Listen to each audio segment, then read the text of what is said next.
This is Pod Populi, podcast for the people. Welcome to the Real Pink Diaries, a podcast about the beautiful chaos of figuring it out as you go. Hosted by three close friends, each episode creates a safe space for honest, unfiltered conversations about the in-between moments of adulthood. From building businesses to setting boundaries, we're here for all of it. With humor, vulnerability, and heart. It's not always polished or perfect. It's the Real Pink Diaries.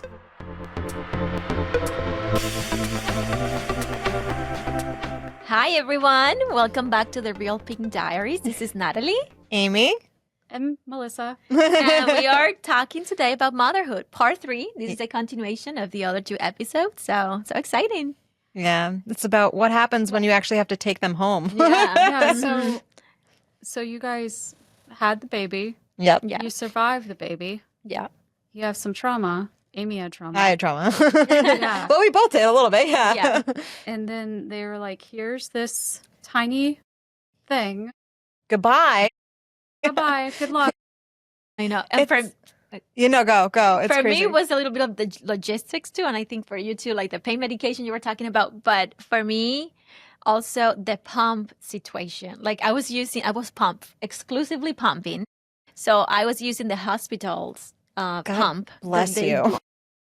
And I had one at home that I had no clue how to use it.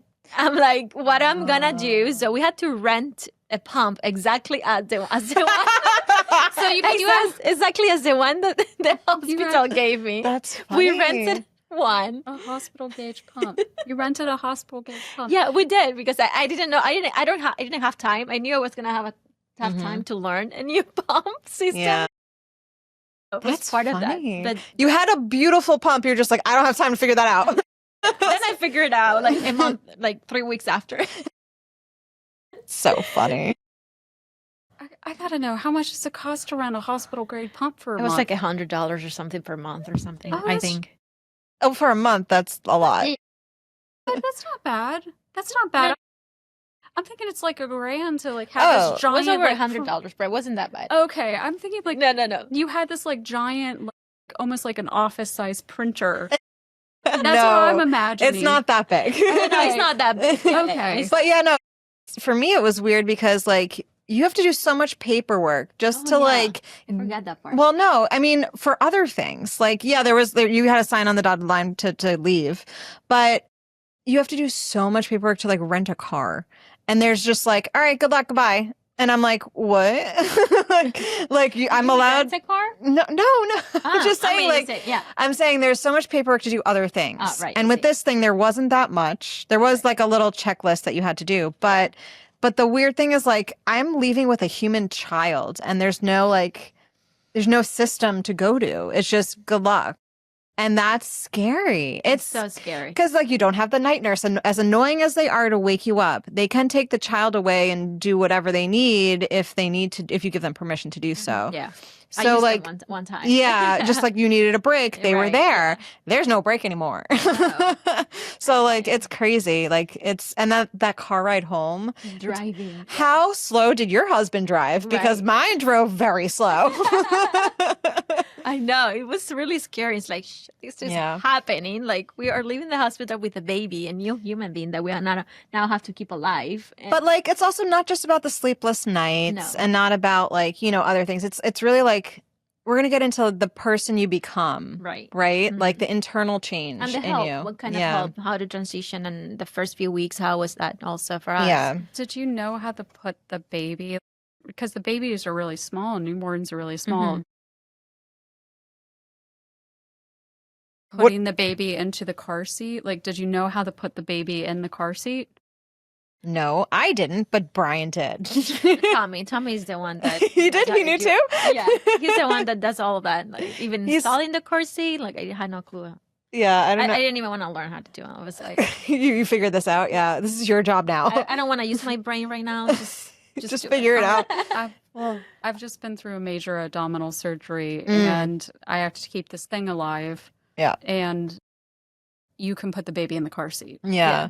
I mean, we were in a wheelchair. You get out in a wheelchair. And then you get into the car. Into the you car. get rolled out. Yeah. Roll And out. at this point, you can barely, it's really hard to walk, move around. You are in pain. You are taking medication for pain, but still it's not comfortable. Yeah. Yeah, you're very There were limited. there were certain days that I was trying not to take the pain medication.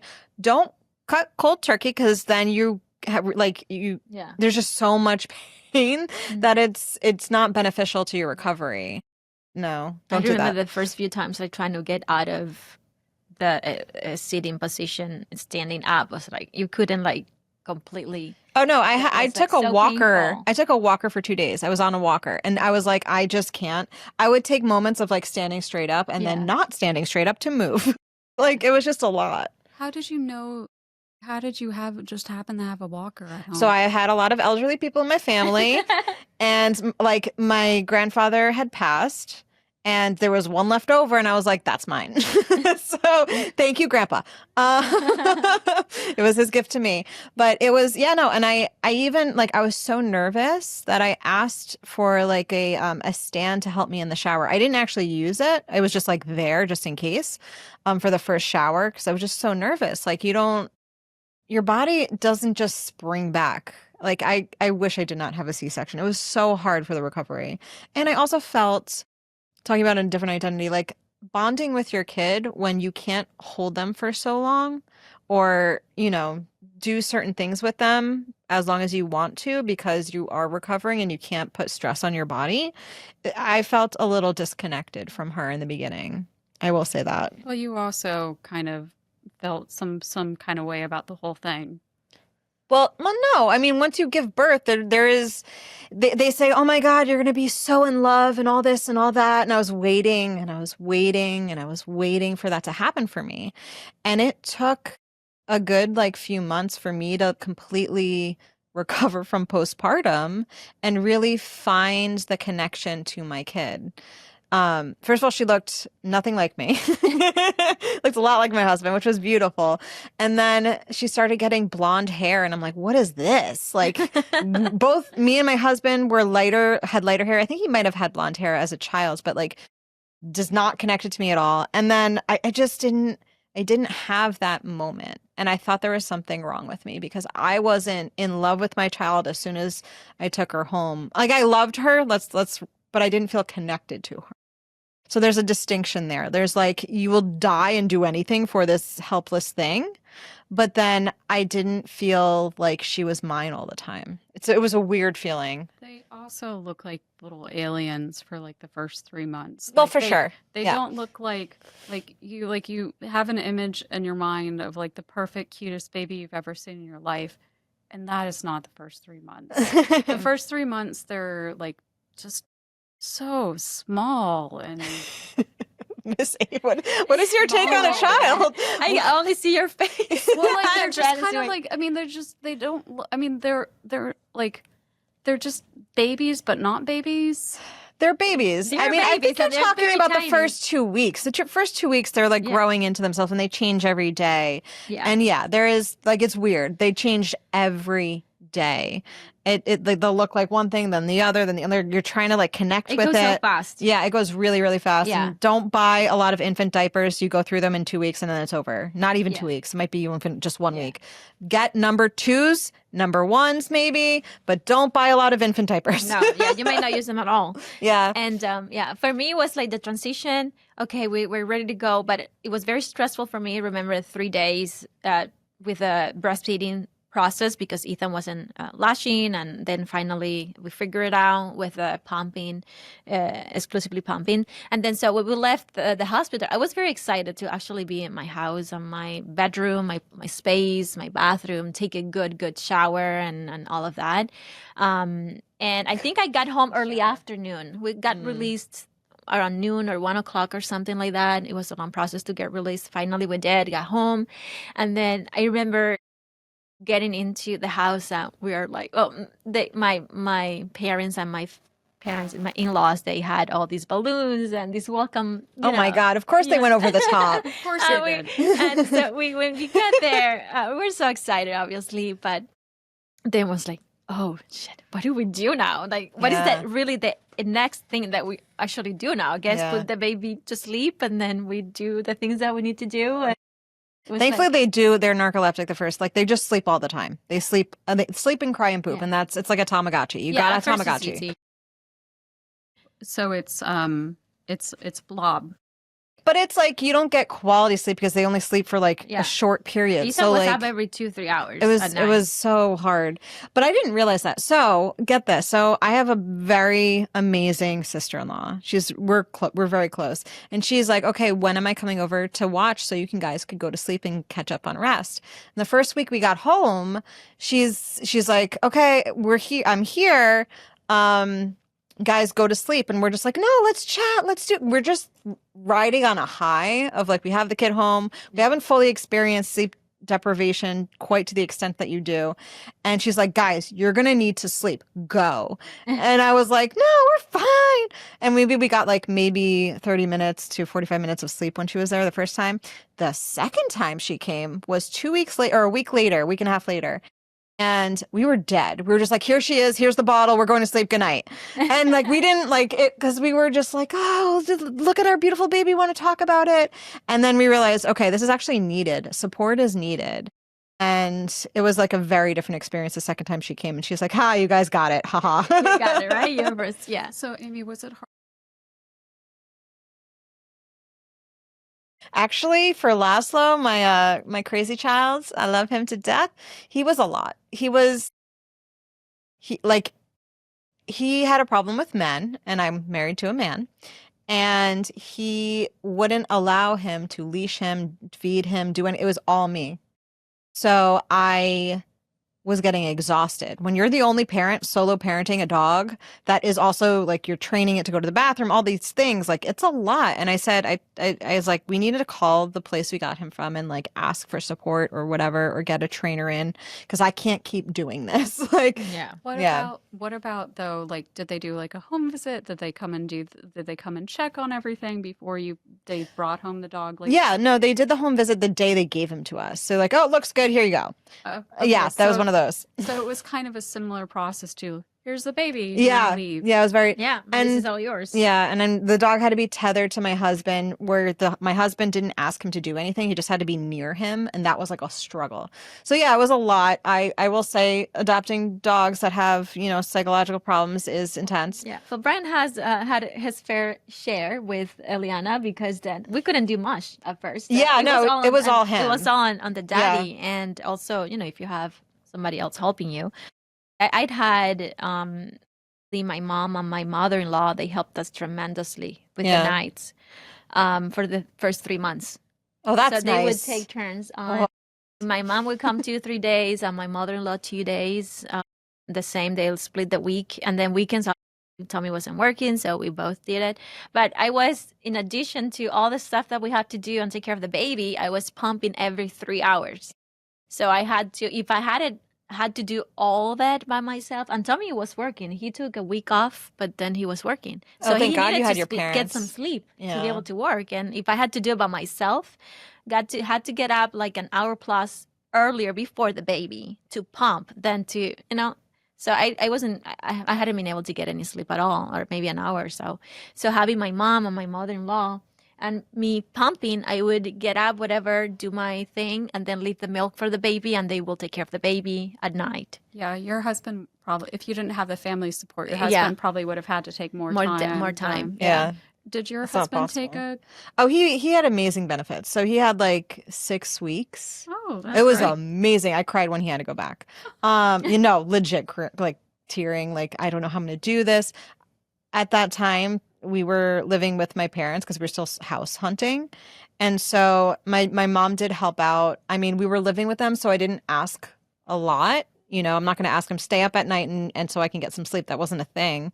But they did, like, I'm like, can I shower? Can I leave her here? Yeah, no problem. Go shower. And my mom is an amazing cook, and she would cook us meals. So like any type of support, whether it's watching the kid or just making a meal for yourself because you just don't have time. And I will say, or doing like producing milk, it's running a freaking marathon. You are so hungry. You're gonna murder people if you don't get food.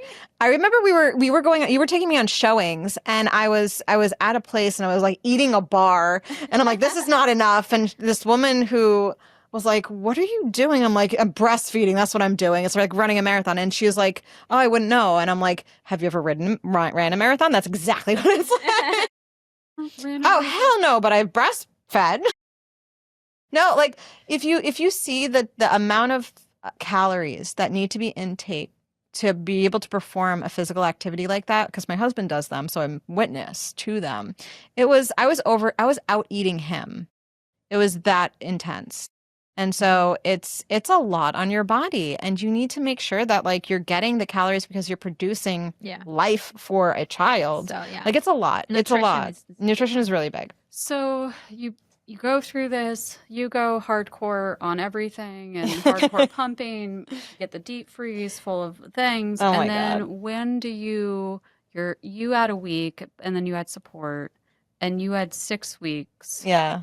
When did when did the laptops get turned back on? When did the emails start getting responded to again?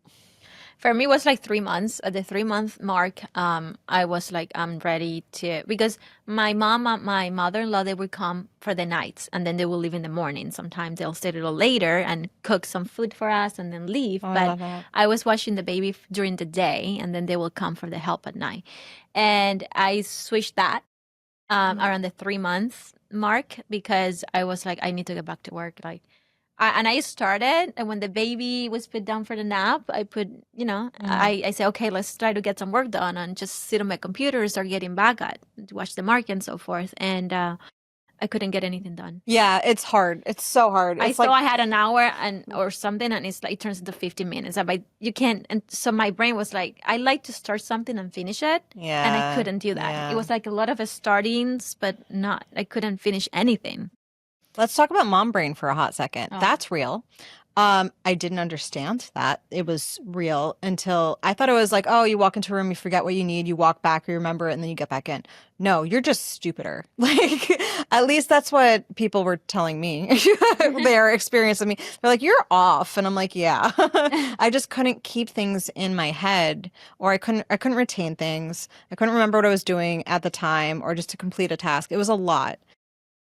And so that was extremely frustrating for me, because one of my superpowers was being able to retain so many things, or being able to multitask, do all those things. And now my brain is not functioning the way I normally am able to use it. Mm-hmm. I mean, for me, about when I started opening emails, it was more text messages from clients. 2.5 weeks in. Did you have like why were they texting you? Did you have like things under construction and you had questions? So I had closed things out, gave them their plans, answered all the comments, done, deal, boom. That's not how things end in my business. Mm-mm. Something comes up while they're constructing it. They need someone on the field to problem solve something, or the change orders. Yeah, change orders or revisions, or we did it this way instead, so we need to change on the plans and get it approved. So like there were things that were still happening, and thank God I had the two weeks. That's so sad. But I had to do that stuff while pumping and while doing other things. And I remember I told the story last time about like delivering a set of plans on my like checkup for postpartum. Yeah, for my postpartum checkup. Like I handed the plans in the waiting room of the doctor's office. So there's a lot to be said for like what we are capable of. There are also something to be said for setting boundaries, and I need to work on that. Yeah, I mean, I don't know what else you could have done. You could have hand off every single project to another practice or something. But yeah, that's kind of difficult, or maybe it's hard to let go. Yeah, or maybe someone would be willing to. I don't know. There's not a good solution for that. So how did you? So you sort of tried to work. And you were working. I was finishing up old things. So it was like I was finishing up old things. And then for me, I knew I didn't want to take on too much because my brain wasn't working right. I couldn't manage my time yet. Mm-hmm. Figuring out how to manage your time when it's not just about you and making decisions is hard. So I need to fit in pumping. Like I was really quick. I was still volunteering for that professional organization. And I was like, all right, guys, you're going to schedule at this time. I'm going to be pumping at the meeting. Like, y'all okay with that? And I was literally at the table. And thank God there were other women who had children there that were just like giggling, like, oh, the men, I want to see what the men are going to do, if they're going to be comfortable with the situation of hearing, as you're at the table discussing different items on the key agenda. But they held it. They were awesome. They were just like, "Oh, hey, Amy," and they just took it in stride. And then they asked questions after I was done. It was kind of cute.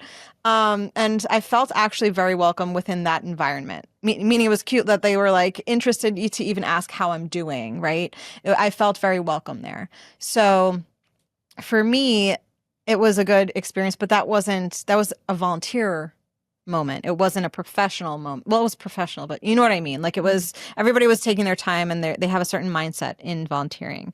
I don't know how that would have went if I had to do that in front of a client per se. Like, there were moments where I had to hold off pumping because I needed to meet someone, and then I was like engorged, and that's not fun. Basically, it feels like you have to pee, but just in the wrong part of your body, and you have all this like pressure. Yeah, it's and you can only someone else can pee for you. Like, only someone else can let out that pressure. So it's like the baby and or the machine.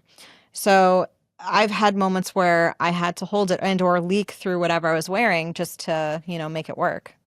Yeah, when I at the 3-month mark, I decided to talk to my mom and my mother-in-law, and I said, well, I really want to get back to work, and let's see how we do this. If you can help me during the day, you come and watch, so I cannot leave the house for 4 hours, at least at the beginning, the first few days. So that's what we did. We took care of the nights, and they helped us during the day. And I started going to the office, and I started getting back into showing properties and do this. And obviously I was pumping 8 times a day.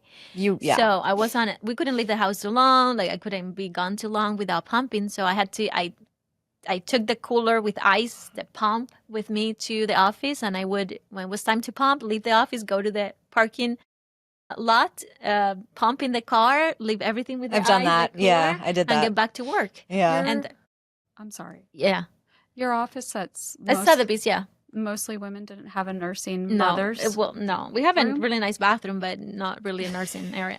So That's I mean, I'm laughing, but that's the reality. Yeah. Is like, go to the bathroom. Right. Yeah. It's not required. I forget if there's a new code or anything, but it's not required for smaller businesses, like under a certain amount of people, to have a nursing station dedicated. Like, some people do, like, okay, we're clearing out an office for you, but that's very rare. I mean, they could have probably, if I had mentioned and blocked the conference room for me, and I could have done there, but I didn't want to be with the pump and the thing. All of that, just walking inside the office, and I just left it in my car, did my business in the car, and just. There is something about keeping your work life separate, Remember, you have to like take things off, and Yeah. it's a whole ordeal to pump, and It is important though, because you do, like, for me, I needed to wash and rinse stuff. So like, Right. bringing it in to have access to a sink would be important for me. But it is important to say, like, people should be mindful. If you want your person who has given birth to return to work, you have to sometimes make accommodations for them for it to work for both of you, because the thing still needs to live, like, you still have responsibilities that aren't just work now. Mhm. And the more welcoming you make it for this new mother, the more, they'll appreciate and find loyalty towards your company. So it is a really important thing to discuss. So I think we're at time for today, you guys. Thank you for. yeah. Is there anything else though that we want to talk about? Like, Well, I just want to say loss of self and reclaiming who you are. So I just really quickly want to get into that. We have a part of ourselves that we have to let go of, and then a part of ourselves that we get to claim yeah. and build a new person. And it's sometimes really hard to let go of who you were. I had a mourning for who I was, because I tried to keep being that person, and I had to find other ways to be it. And I do think it's very important to say that you will find it. You will find your balance. You will find your new sense of being, but it does take time and effort. And like, you'll look in the mirror and be like, who is that? And then you'll look at your mind and be like, who the hell am I? Yeah. And what am I doing? So, And also take it step by step and be patient. Like in my case, I transitioned slowly back into in 3 months. I started to go to the office, but I didn't say 8 hours there. Just a few hours, just to get out of the house and start doing something for myself, for my business. And then I want to talk about the mom guilt really quick, because for me, that's a big one. Still, I have that. I couldn't stay at home all day watching Ethan because I will get so much anxious about all the things that I want to do and work and that. And then I couldn't be in both places at the same time. And then being away completely from Ethan and doing the work, I felt guilty because I wanted both and I couldn't have both. yeah. So it was the mom guilt of not being with the baby enough, and the FOMO on the weekends if I had to work, if I had to do something, like Tommy's with the baby doing something fun and I am here working. But then if I wasn't working, I felt also really bad because I like to be productive. I like to do things. I like to put my brain to work, to be efficient, to bring, to just do things outside your routine, your home.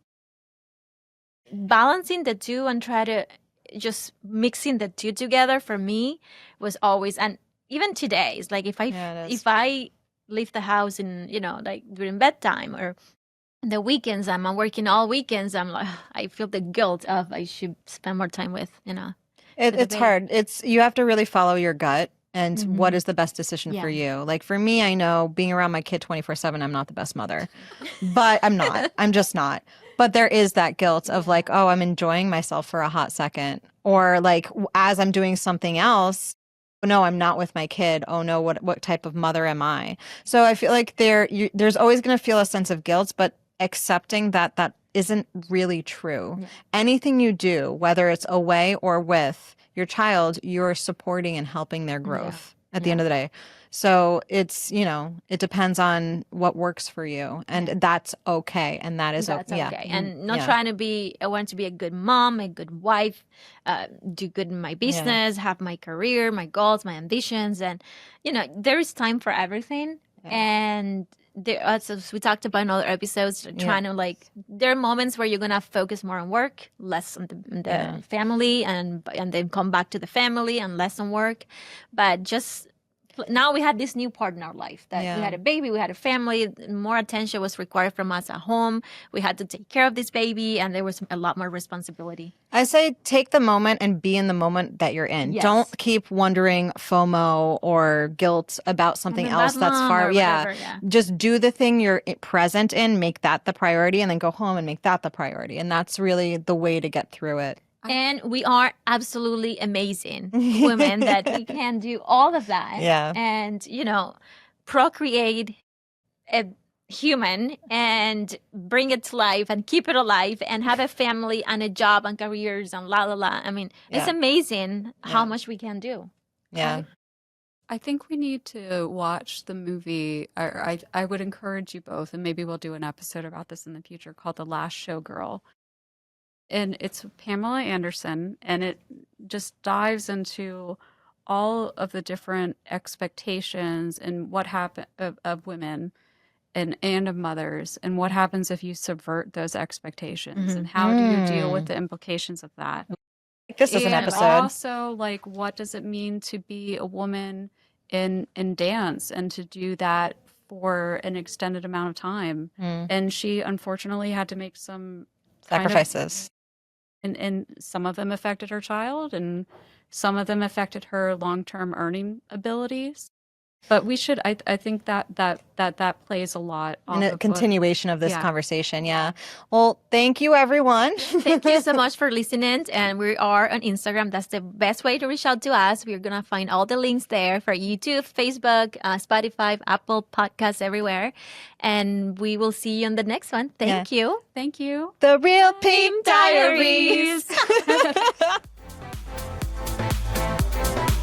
Thank you for listening. We had so much fun, and we'll look forward to spending time with you in the next episode.